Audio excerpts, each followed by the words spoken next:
Ukrainian President Zelenskyy met with European leaders over the weekend following a heated meeting with President Trump in the Oval Office. ABC's Nicole D'Antonio is in Washington to explain how world leaders are supporting Ukraine.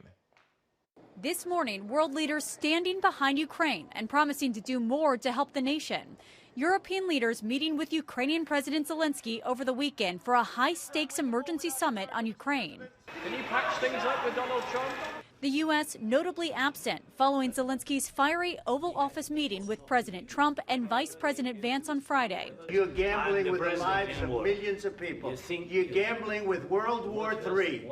The British Prime Minister saying Europe must do the heavy lifting when it comes to securing peace in Ukraine and providing military aid, but also saying Europe needs U.S. support to prevent Russia from attacking Ukraine again. The UK is prepared to back this with boots on the ground and planes in the air.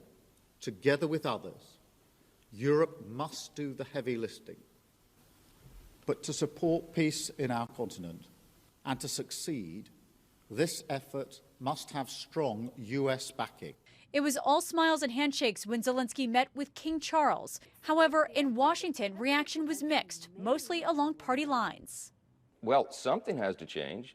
Either he needs to come to his senses and come back to the table in gratitude, or someone else needs to lead the country to do that.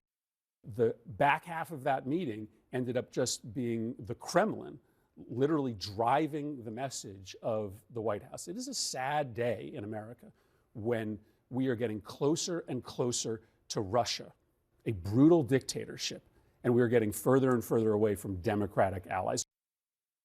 Meanwhile, a top spokesperson for the Kremlin praised the Trump administration's foreign policy for being largely aligned with Russia's vision. Nicole D'Antonio, ABC News, Washington.